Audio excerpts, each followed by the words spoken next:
Was a naval pilot, also flew a variety of other aircraft, retired from the Navy, active duty in '77, and to keep it brief, he's obviously an aviation enthusiast.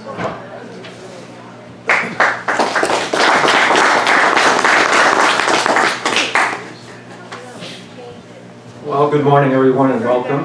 We'll be talking about the Langley this morning, of course, but also I want to talk about the remarkable men that got the Langley built and operational nearly 100 years ago. And while I'm at it, I want to talk about San Diego being, it's known in some circles as the birthplace of naval aviation, and that's because way back in 1911, Glenn Curtis trained Naval Aviator #1 here in San Diego, and over at what is now known as Navy North Island. And since 1924, beginning with the Langley, Navy aircraft carriers have been part of the San Diego scene. So Doug is back there, the man behind the curtain, and he'll be running the slides. And here we go. Oh, if you have any questions, don't hesitate to ask. So here's the Langley. That's probably, there we go.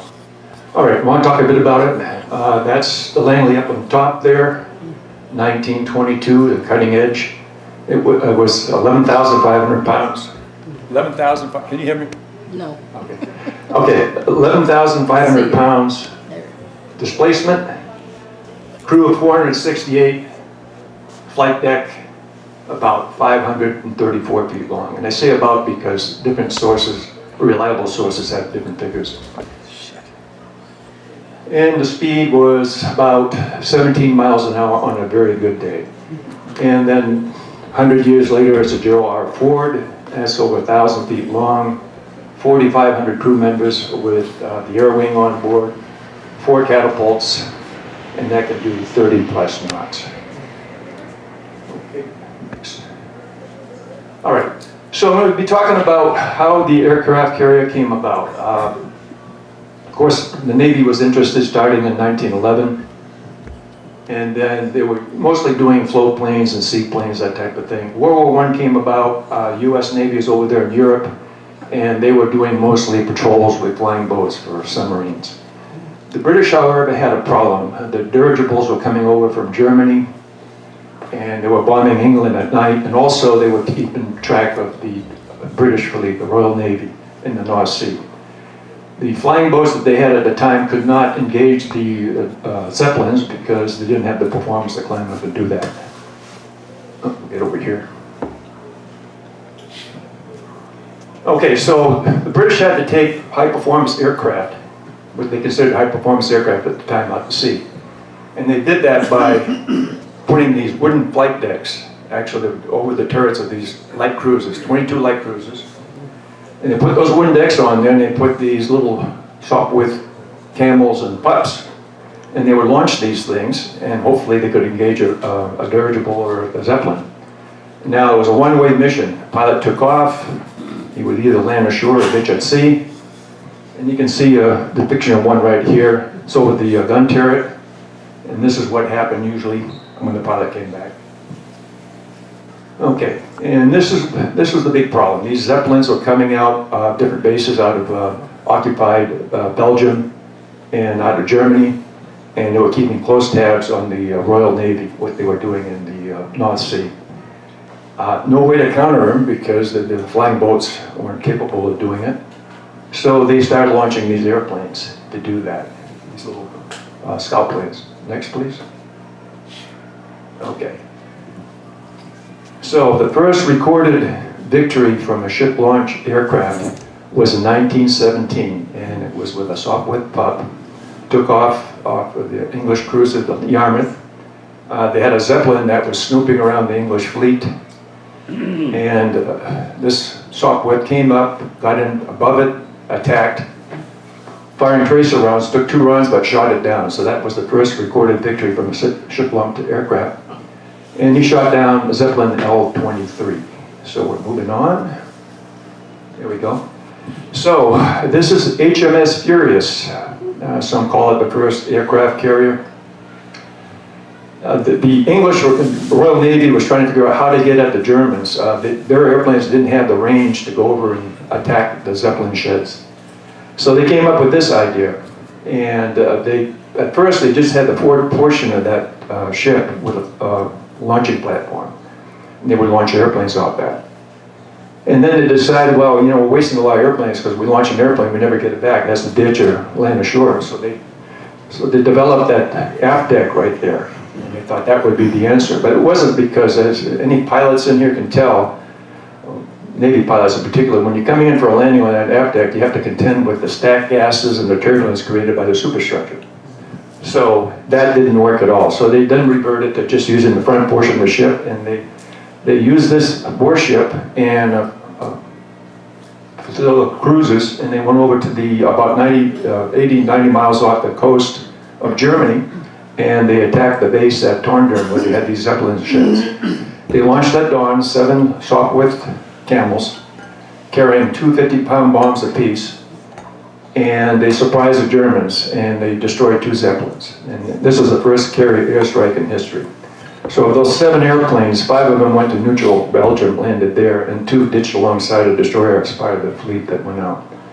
So after the Germans were completely surprised. They didn't think the Brits could reach them.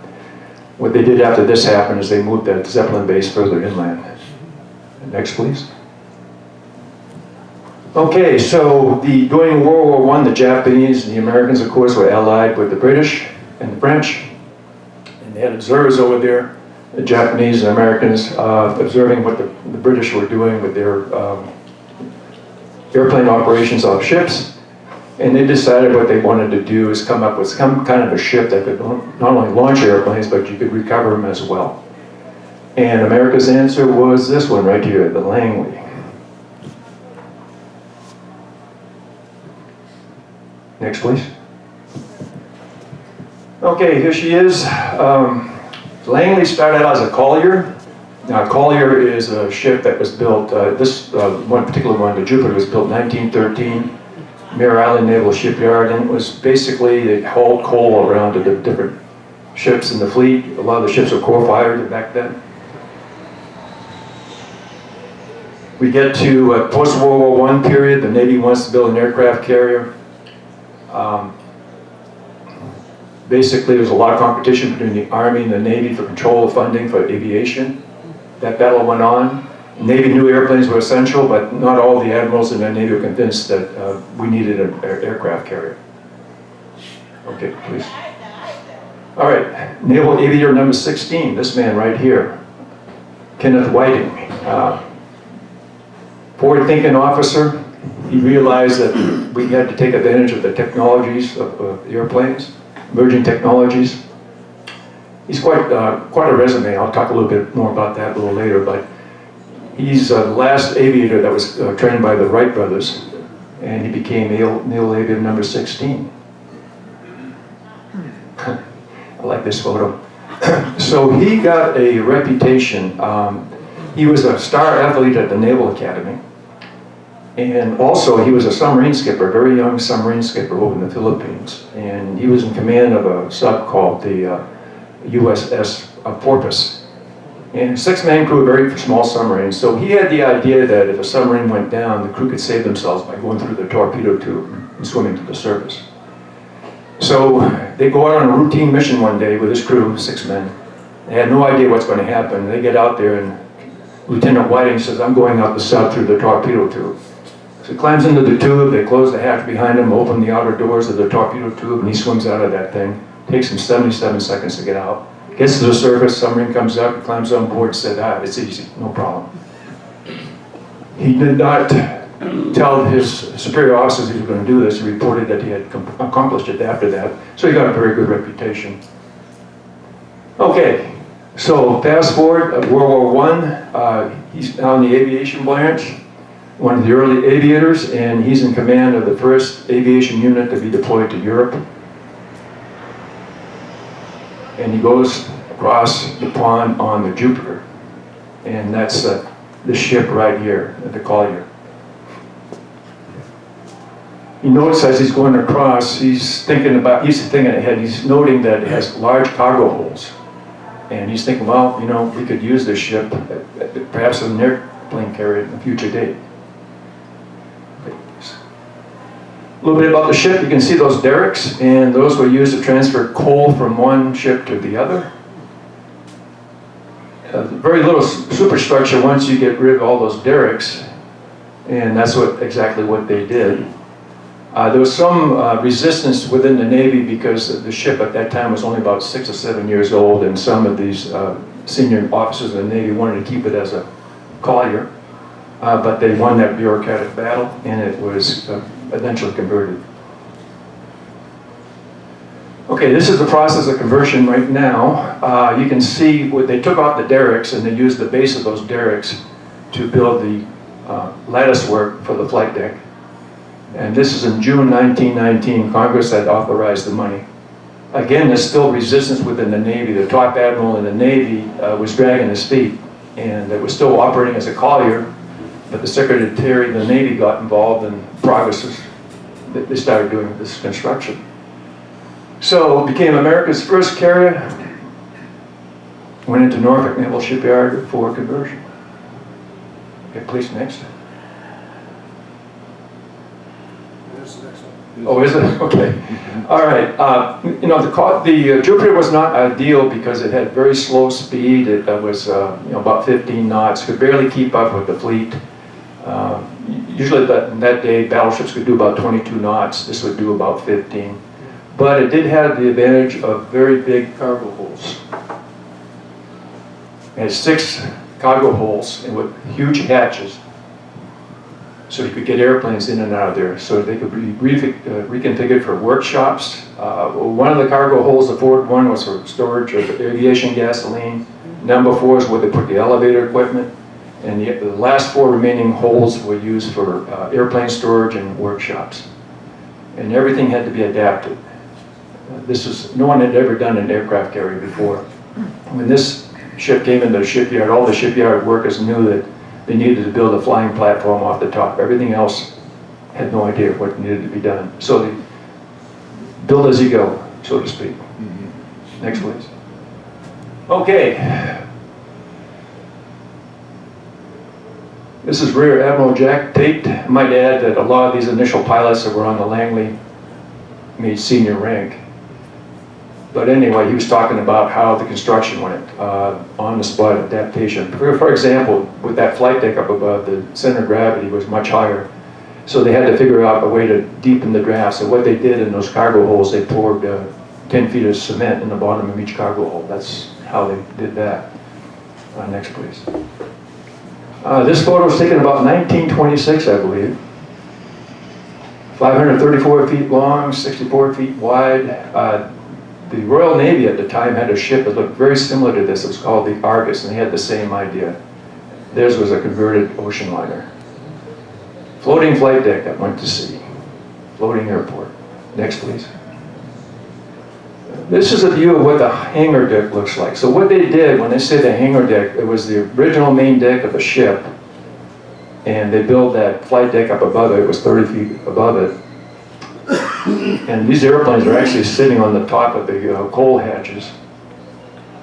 What they would do is they would keep the airplanes, they start out with about 8 or 12 airplanes, they would keep them disassembled down in the cargo holes. And when they needed an airplane, they'd have this traveling crane, and it would crank up around and pick that airplane out of the hole, pull it up, bring it on to the hangar deck or the main deck, and they would assemble the airplane. Right there, you can see no wings on that. A very involved process, took a while. And let's see, here, whoops. Next one, please, yeah. Okay, so this gives you a view about how involved this process was. First you got to pull that airplane out of the hole, then you got to assemble it, and then you got to get it onto the elevator to get it up to the flight deck that's 30 feet above. But I want you to notice where that elevator is. That elevator is on the down position right now, still 8 feet above the hangar deck. So now they have to take the airplane and they use these ramps right there. They use these ramps and they get it on the elevator, or they use a traveling crane up above, right over there. Get it on the elevator and then they get it up top side to the flight deck. So that could take 12 to 15 minutes. And a little bit more about that later. Okay, So this is, Langley's a big experiment. They want to figure out if they can actually operate aircraft off ships, and also they wanted to train flight crew in that process as well. But if that experiment didn't work out, they want to use the Langley as a seaplane tender. And they had 2 cranes on the hangar deck that they could hoist seaplanes out of the water, bring them up onto the Langley. And they also had a compressed air catapult that they could launch the seaplanes off the bow. Next, please. Okay, here's a view. This particular seaplane, I believe it was called a Douglas DT-1 or whatever. It was a patrol torpedo bomber. And basically, they made this airplane out of parts from airplanes from World War I, different parts, Liberty engine, this and that and the other thing. But they actually had it on a trolley, and the trolley was connected to the catapult, and they would launch it that way. At the end of the run, the trolley would release, and off they'd go. Next. Okay. Question. Yeah, go ahead. Where are you? How did they control the airplanes on and off the runway? That's a good question. I'm going to get to that. You're talking about how they kept them on? Well, and I see no tower. That's right. Where was the? Good question. What they did is they had steel nets on the side of the flight deck. Right. And they would just jump into those, and that's where they controlled it. Yeah, it wasn't very sophisticated. No radio. Nothing.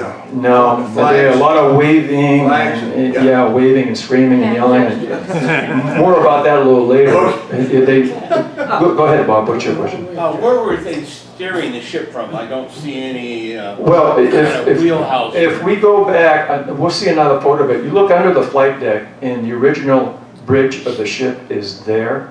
You just can't see it. And they would have to use messengers and everything. It was really a bad situation as far as navigation.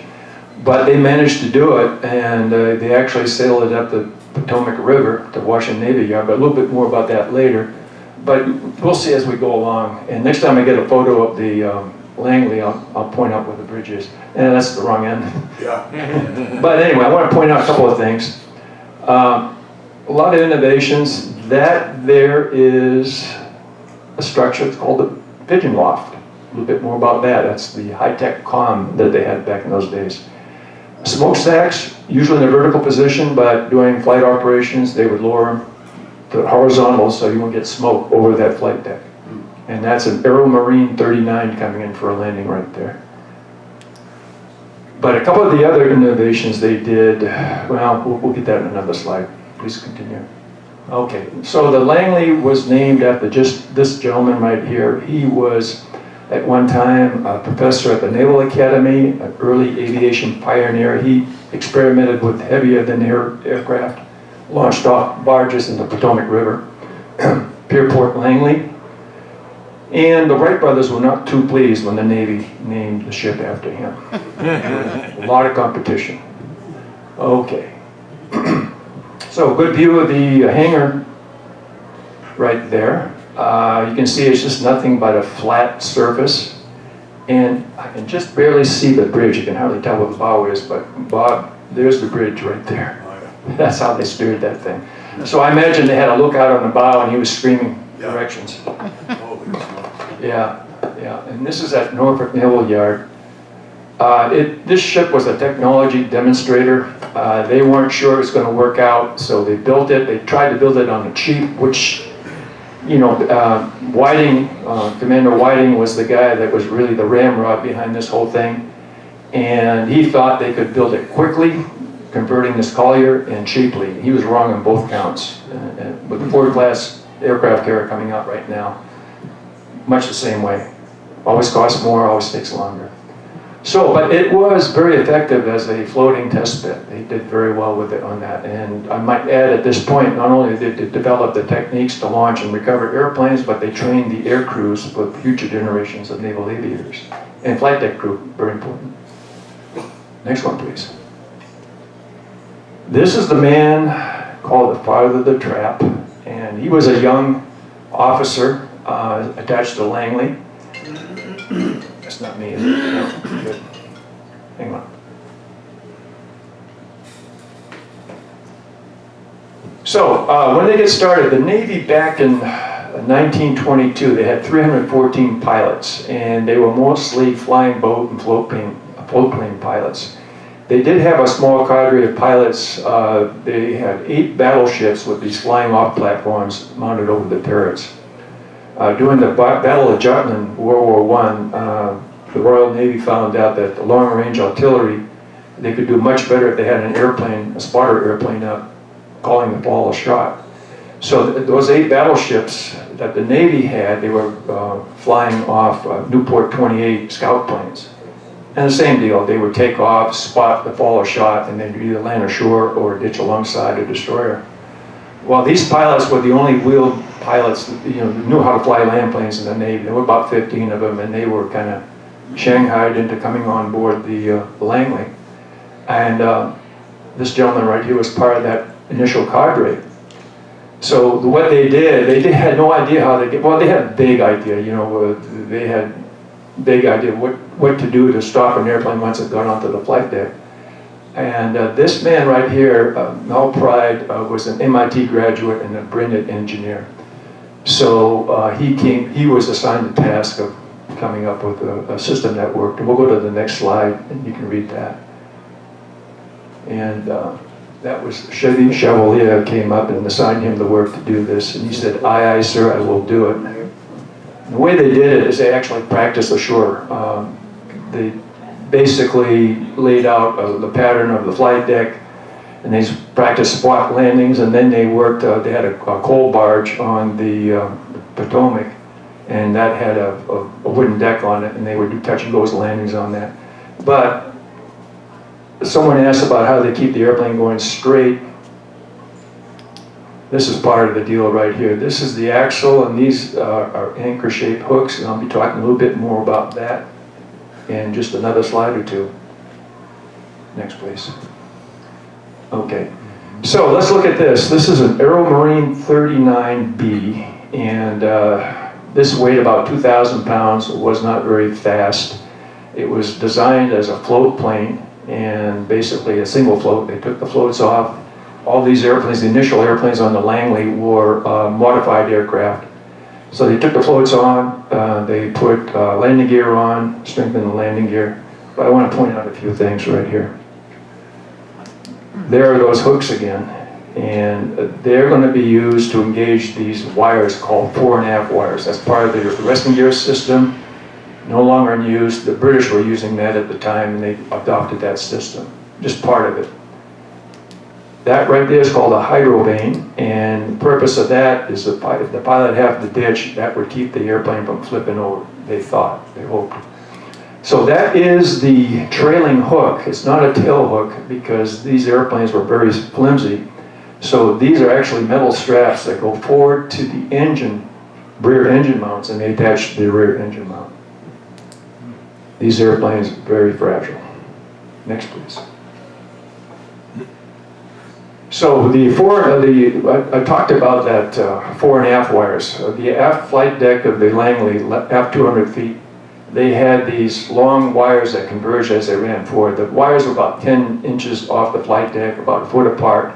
And the idea was when the airplane settled down on the flight deck, those anchor-shaped hooks would engage those wires.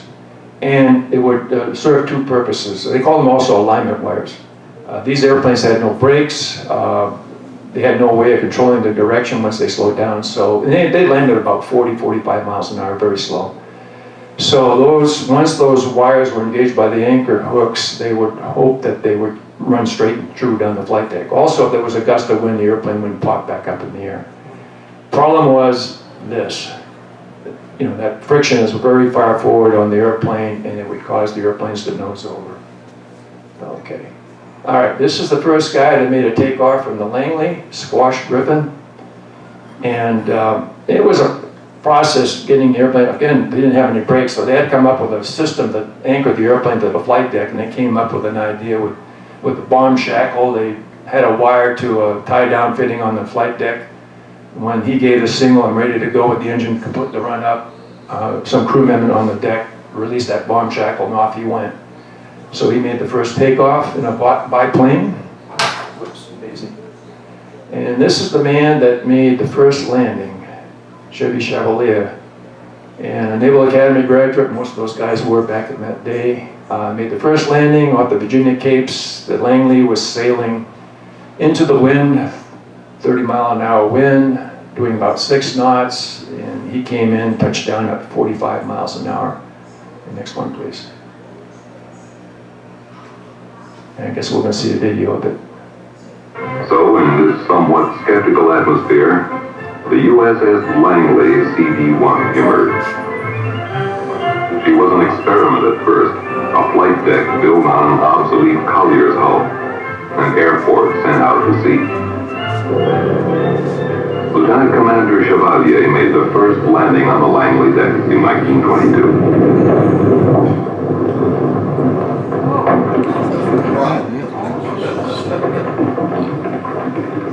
For the next few years, Navy pilots and the Langley crew worked hard to master the complex techniques for handling both the carrier and her planes.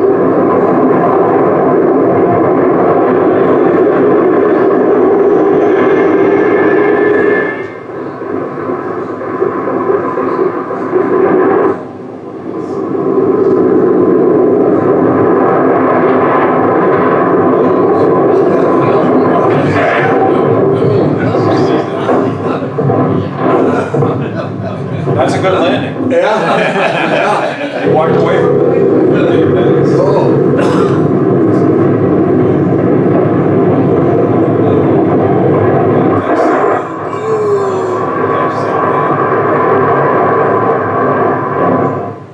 We learned the hard way, but we learned to land on her deck.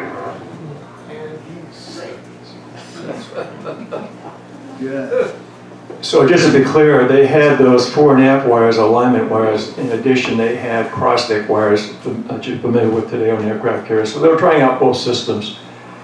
And they kept those alignment wires up until 1928. They actually put it on the next generation carrier, the Saratoga, before they finally got rid of them.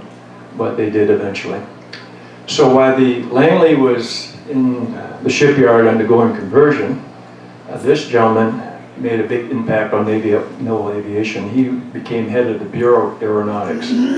So basically his job, this is Admiral Moffett, his job was to promote the interests of naval aviation within the Navy itself, because there was still some resistance to aviation, and more importantly before Congress and the American public.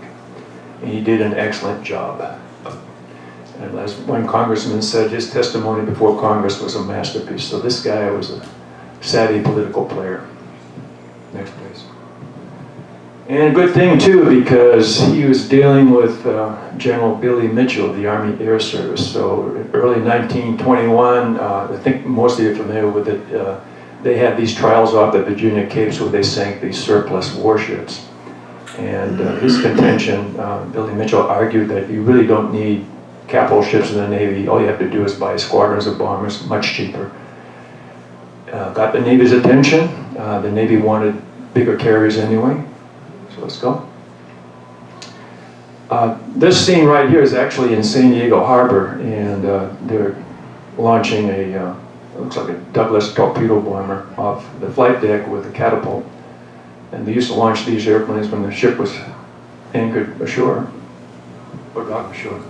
Okay, so what the Navy really wanted was funding for the bigger carriers, and they were in the process of getting that. They had 2 battle cruisers under construction, Saratoga and Lexington. And Admiral Moffett was able to get Congress to authorize the conversion of these 2 battle cruisers into aircraft carriers. It's a good thing he was able to do that. Once these ships came online, they were amazing ships because they're very fast. They were able to do 33 knots. They were heavily armed, and they had bigger flight decks, much more capable than the Langley was. Thanks. Here they are right here. And Congress authorized the conversion. Both were finally commissioned in 1927. Proved critical during the early days of World War II, Battle of Coral Sea, Midway. Lucky we had these ships, and all their tactics, their techniques, the training of the air crews and flight deck crews, basically that started with the Langley. I want to point out something now. The Navy during the 20s and 30s, they were beginning to experiment with getting these ships together as a task force during these fleet problems or exercises. So one of the problems the pilots had when these two ships were working together was figuring out which ship to land on because they looked identical from the air. So they came up with this idea right here. Put a black stripe on the Saratoga, that cleared up the problem. Question for you. Oh, yeah, go ahead, please. Both those ships have the real distinct superstructure there. What is? They call it the island.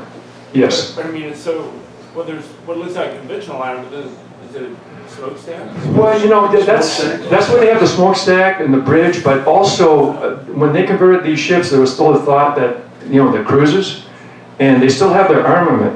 They have 8-inch guns on these things. These things were amongst the fastest ships in the world and the longest ships in the world. These are 8-inch guns. So the idea was if the airplanes couldn't fend off the enemy, they would fight them off with the 8-inch guns. So heavily armed, very fast, very capable ships. So, But yes. You never see the stacks like that again, you know, in the shrouds that you have, you know. Yeah, I think It's like part a of big that. cowling or something. Yeah, I think part of that reason because these things were battle cruisers and they were very powerful. I don't know how many boilers they had, Okay. but it was trying to eliminate the stack gases. That's probably why they're so. I mean, that's my assumption. That's probably why they have those tall stacks on there. Yeah. But they were fast because they had a lot of boilers. I think they had something like 8 boilers, and they were amongst the fastest ships in the Navy.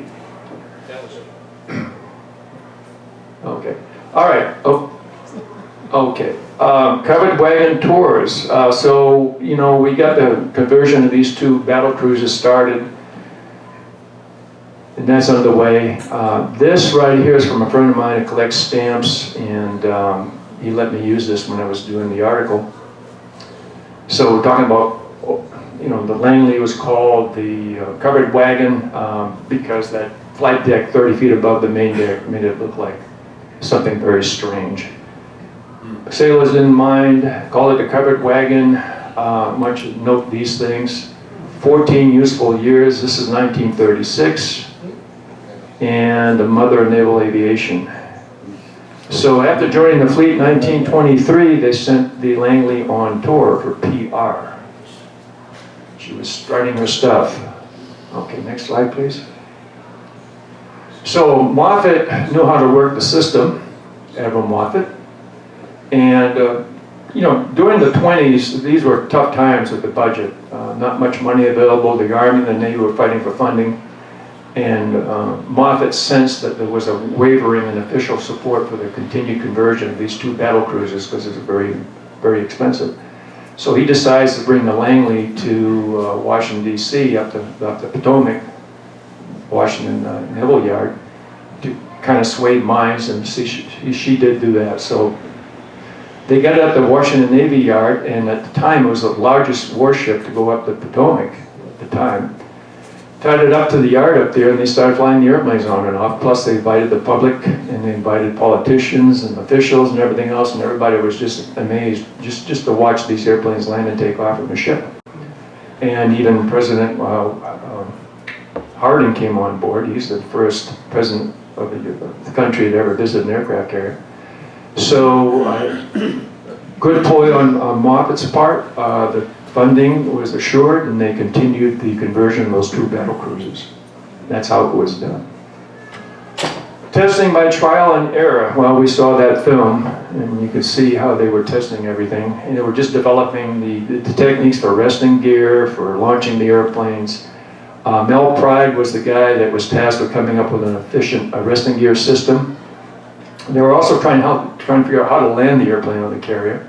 Every pilot had a different technique. The guy that did the best was Mel Pride. He flew a nose-high, power-on turning approach, constant angle of attack approach.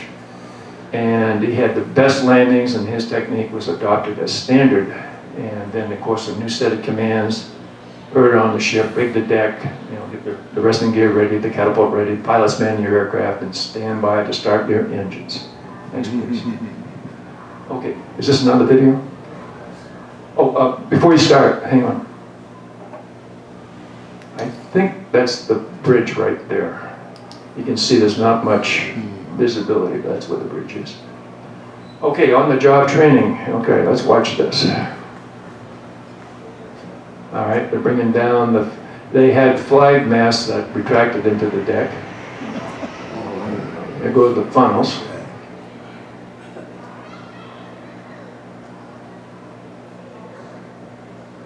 Here we go again.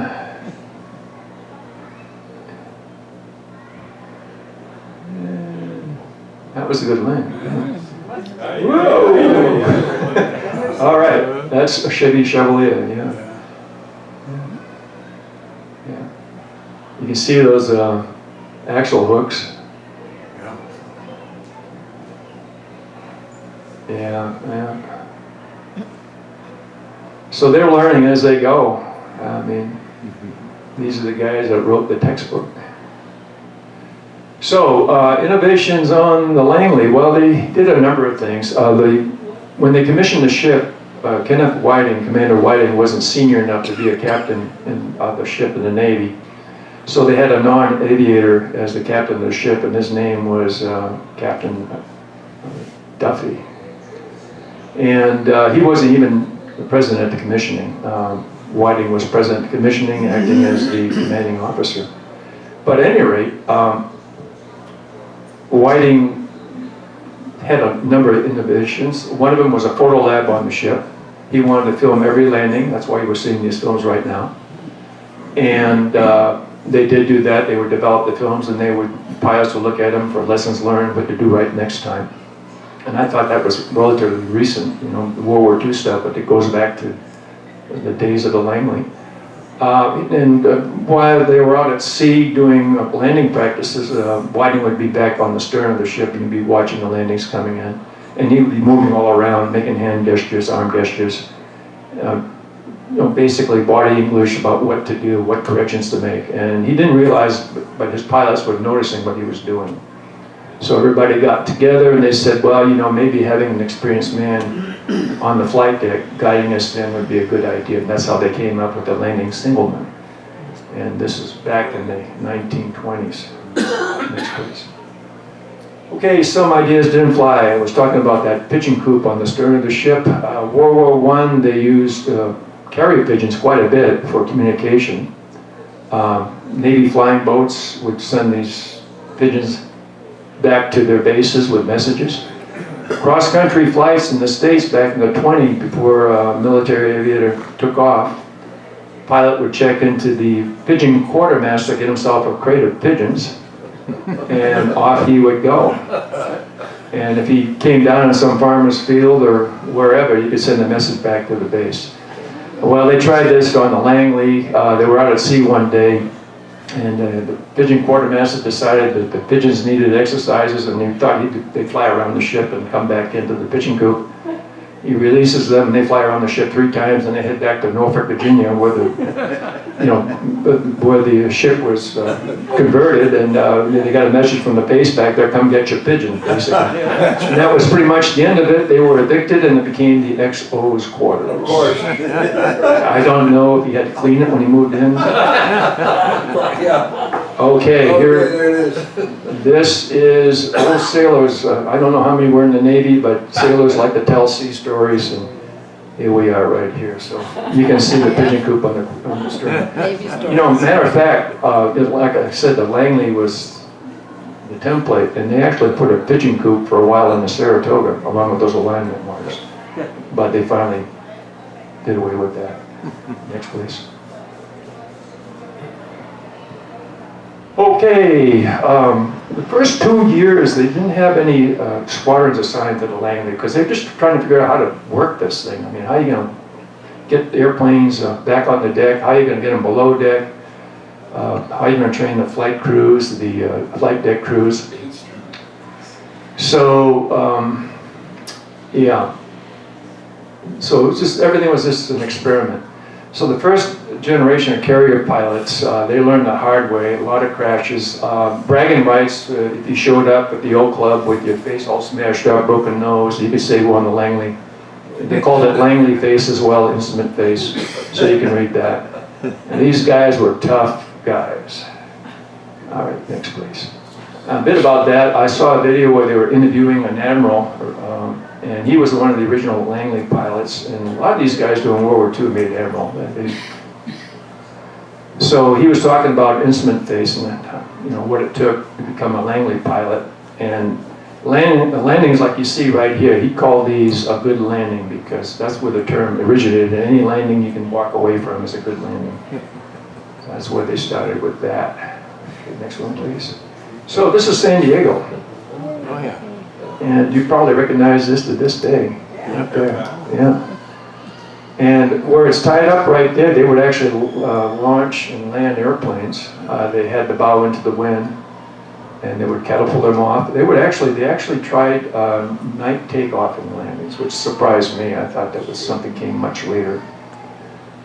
Okay, so no squadrons assigned until they get out to the West Coast. And the first battle fleet exercise out here on the West Coast, they have these two groups of fleets, blue and red, that type of thing, war games. And the fleet that had the Langley did much better. And the admirals took a lesson from this, and they started pounding tables, said, we want the Langley and the Lexington and Saratoga in the fleet right now. Navy's top admiral tried to accelerate the program. Also, they started thinking about purpose-built airplanes for these aircraft carriers. Next, please. This is the guy right here that is, he's very big in naval aviation. A couple of airfields named after him. Matter of fact, Moffett has an airfield named after him, so there's Whiting down in Pensacola. But he came up with the idea that he was the head of the tactics department at the Naval War College in the early 1920s, and they were doing a lot of war games there. And he thought that airplanes beyond their roles as reconnaissance, scouts, and spotting the follow shot, they would be very useful as offensive weapons. So he started working with this idea. And he gets assigned to the Langley as the commander aircraft carrier battle fleet, aircraft squadron battle fleet out on the West Coast.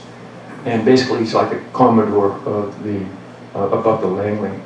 Gets on board and starts, basically he's very quiet for a month. He's looking at operations, how they're working, the flight deck, that type of thing, doesn't say a word. And then he gathers all his officers together, and they called it the 1,001 questions. And he starts questioning them about how they're going to run a scouting line, how they're going to run an attack, that type of thing. So that's Captain Joseph Bull Reeves. And by the way, when the Jupiter came out of the yard in Vallejo, California, 1913, he was the first captain of the Jupiter. All right. So he reasoned that the more airplanes you had on the flight deck, the more punch you had for the carrier.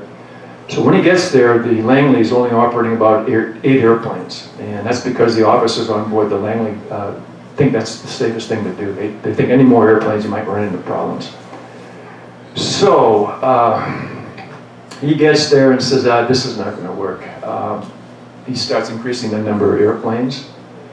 And also he starts thinking about how can we launch these airplanes quickly? How can we get more missions out of these airplanes? So he finally gets it up to about, depending on what you read, 36 to 42 airplanes.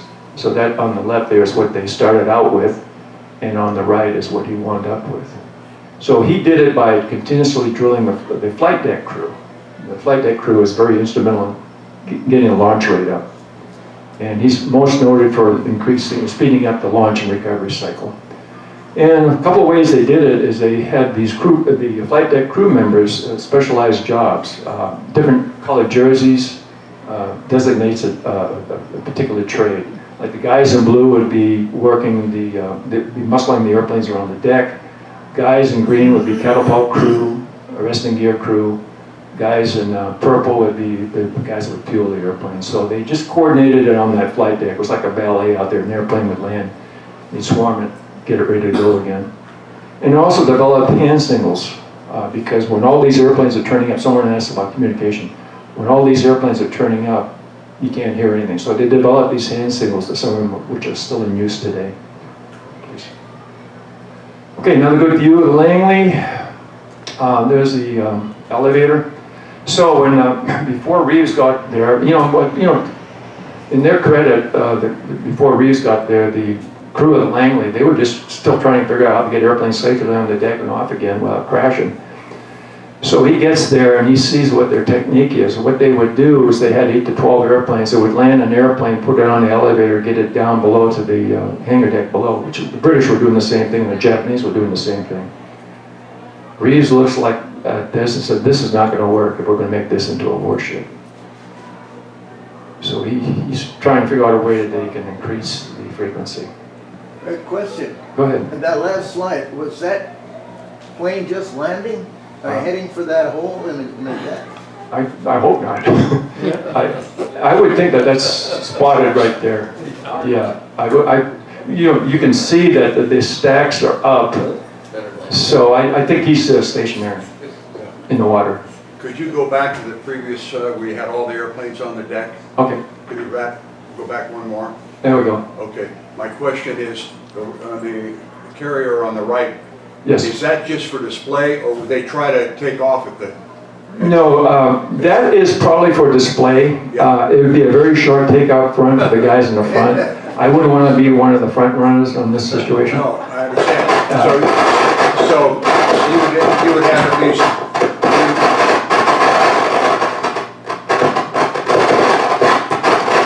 I mean, You would have at least half the carrier deck available for takeoff and landing?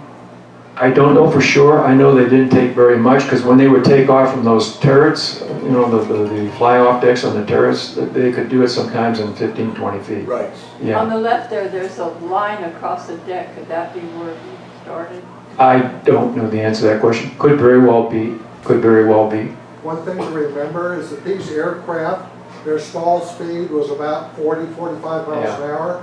And this, the Langley, could hit, I think, 29 and a half knots. No, that was Saratoga. Langley could hit, on the good days, 17 miles an hour.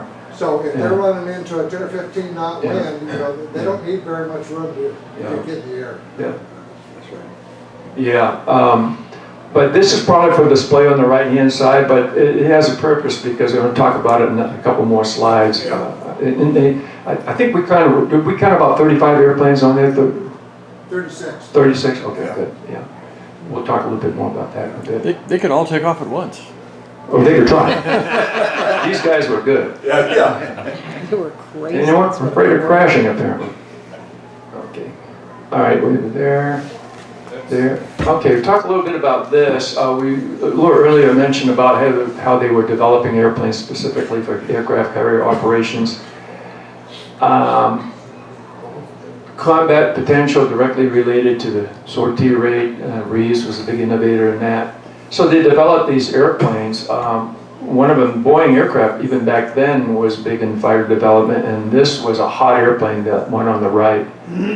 This came out about 1928. I'll talk a little bit more about that. They had an exercise in Hawaii where they attacked Pearl Harbor. And traditionally, carrier airplanes have a high time contending with land-based airplanes because of the additional structure for the tailhook and all that type of thing. This thing did very well. So purpose-built for carrier duty. Next, please. All right.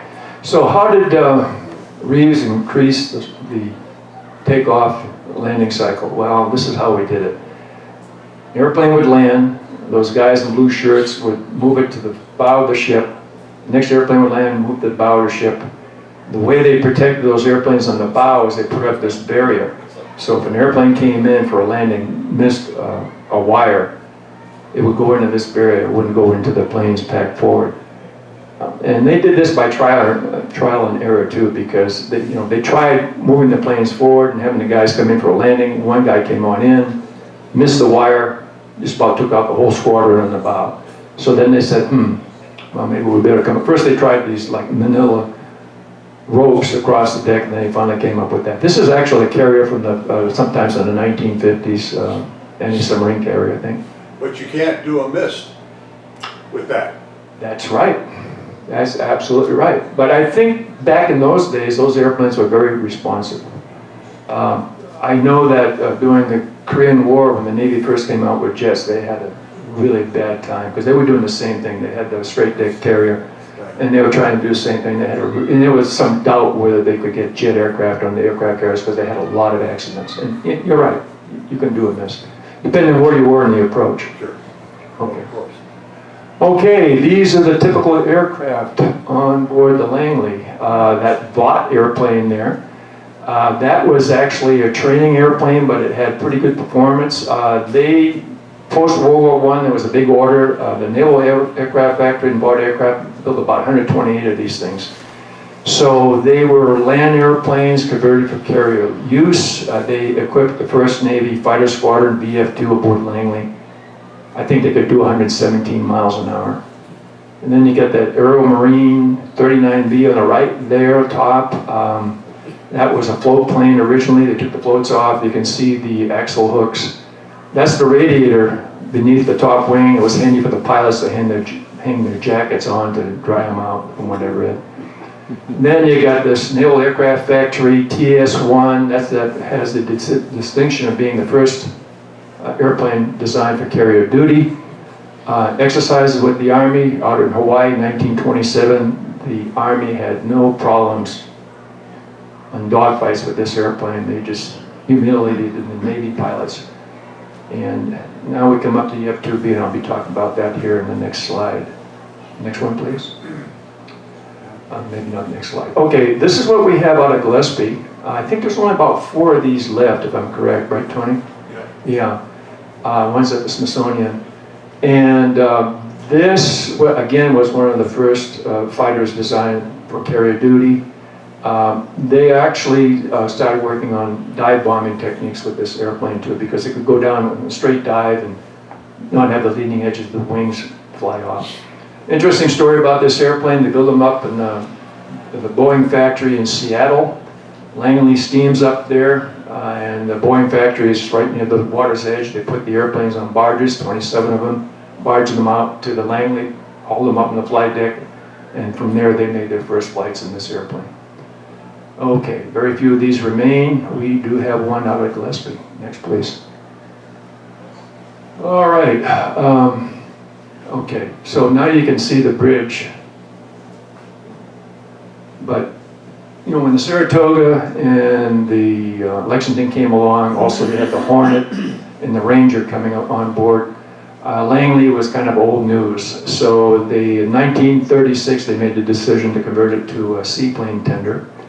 And they completed the conversion in 1937, and it did duty out in the Atlantic and then out in the Pacific.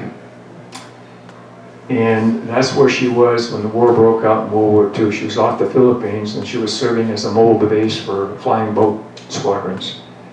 War breaks out, she's near Manila, makes her way down to Darwin, Australia, where she was flying anti-submarine patrols for the Australians. And then the war is going very badly at the beginning of the war. The Japanese are rolling over everything. So the Allies are trying to hold on to Java, Dutch East Indies, which is today Indonesia. And they desperately need fighter planes. So the Langleys enlisted into that effort, and they load on 32 Army P-40s onto the flight deck. And she has an escort of a couple of destroyers, and off they go. They're heading out to a port in Java, Chilat Chap, I think that's what it is. So that morning, one morning, a Japanese reconnaissance airplane finds them. Of course, they want to go after any aircraft carrier. Squadron of Japanese Betty bombers show up, actually a couple of squadrons, and a bunch of Zero fighter planes. And they start attacking. And the skipper of the Langley did a great job avoiding. I mean, the ship was slow, it was top-heavy with all those P-40s on the top, but he managed to avoid the first 2 attacks. On the 3rd attack, the Japanese squadron commander just did a grid attack. He just dropped bombs all around the Langley, so whichever way she turned, she would run into a bomb. And she was hit by 5 bombs. Caused all kinds of fires. P-40s were on fire. They're pushing them over the side. They had very little in the way of anti-aircraft guns. They had a couple of 50 calibers. They had bar automatic rifles, but they fought the ship well. They did a good job. Tried to get it into port, then the engine room flooded, and that was pretty much all she wrote. Escorting destroyers scuttled her with gunfire and torpedoes. So here's a picture of the Langley taking a torpedo, and that's the crew of the Langley right there. They're watching their ship go down. Might add that a lot of these folks that you see in that photo probably didn't survive the war because they got onto a tanker called the Picos and a destroyer, and a couple of days later, those vessels were sunk by the Japanese as well. Very few survived. Also, I might add that on the Langley, besides those P-40s, there were about 33 Army Air Force pilots and mechanics, 12 mechanics. And one interesting thing I noted about those pilots, I think only one of them had some experience in the P-40. The other guys had no experience whatsoever, but that's how desperate they were. They were going to send these airplanes over, put these guys in and said, have a good day, good luck. Yeah. Okay, today she's on the bottom of the Java Sea, about 74 miles off the coast, and her legacy endures. Next. That's it. That's what we have today. And next slide, please. The cat says we're done, unless you have questions. Yeah. In the basement, we have an original Langley Donald Duck cat with the flasher on it with USS Langley. Yeah, It's wow. one of the rarest things we have in the Yeah. collection. Yeah. I know that on the Midway, they have a lot of the letters from crews and photos and that type of thing. It's fascinating. These guys did a wonderful job. And that's all, folks, unless you have more questions. Okay, please, go ahead. Do you have any history about the angle flight landing deck? Yes, I can speak about that a bit. That came up, it was actually a British innovation. And it came up, like the Midway, for example, it went in for conversion, USS Midway, 1955. But we were talking earlier about the Korean War and how the jets were, the Navy was having a hard time getting, and that's why they didn't have swept-wing aircraft for the Navy during the Korean War. They were just too fast to land on the carriers. So they came up, the Brits came up with that angled deck innovation, plus they came up with the optical landing system and the steam catapult. The British really did a lot. So they came up with the angled deck system so that an airplane on approach, if it was going badly, he could go around again. Okay, did I answer your question about the angled deck?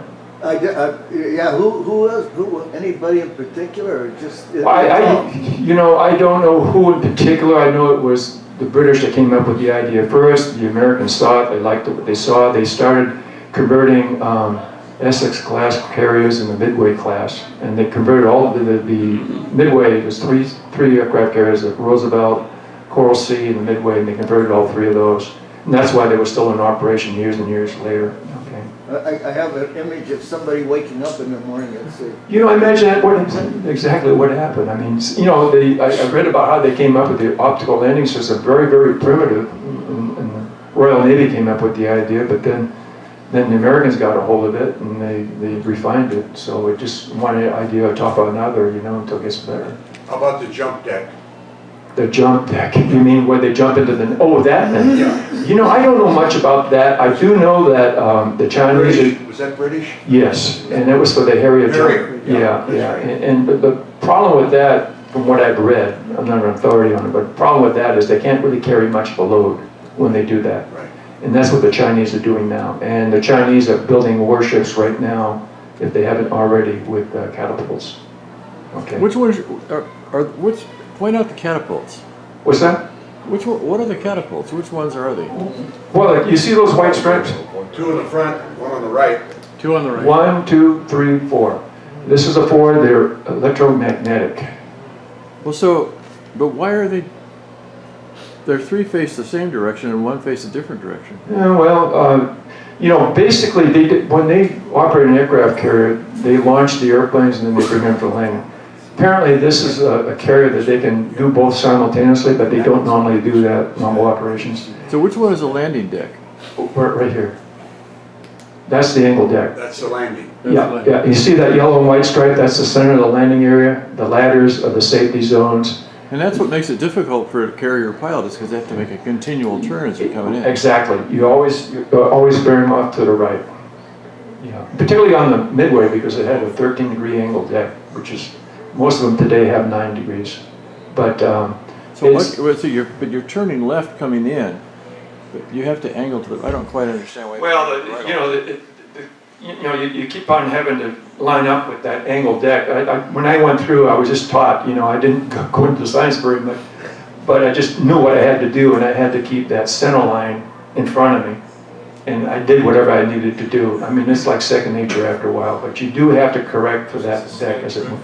So when they're launching, they can be launching Well, at least 3 at a time. No, they wouldn't do that. No, no. They would launch, their primary launch would be right here. This, I don't, I'm not familiar with the Ford class.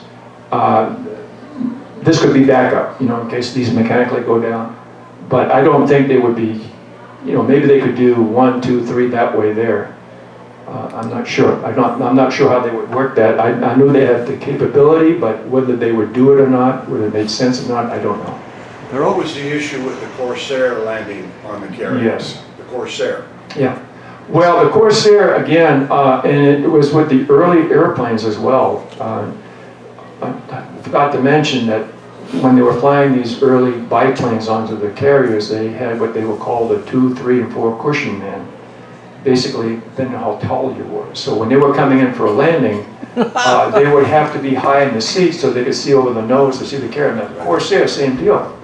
When they came on that, and it was the Royal Navy that figured out how to land these Corsairs on carriers. They did a constant turning approach until the very last second, and then they popped it down on the deck. If you look at the Corsair we have in the museum here, long nose, so they were constantly turning. They could keep the deck in sight, and that was one of the big problems. The Navy had a squadron of Corsairs land-based, and the Marines, of course, did it. But it took them a while. And again, it was the British that figured out how to land the Corsair on those small carriers they had. So just a constant radius turn come in versus a stabilized approach. Yeah, until the very last minute, and then you plop it down. Yeah, that's how they did it. Any more questions? Bob, with all the tradition there is in the Navy, how come they've never named another carrier after the Langley? They did. They did, yeah. It was in World War II, and it got hit by a kamikaze. Was it an escort carrier? Yeah, it was. I think it was called a CL. Not quite an escort carrier. It was like a light carrier. Yeah. And whether they do now, they name all the ships after politicians, but they used to name them after heroes and sailors and that type of thing. But they did have a Langley during World War II. And I'm not sure, they might have an auxiliary like a tanker or something named after the Langley right now. But yeah, they had Langley during World War II. That it? All right. Thanks for coming.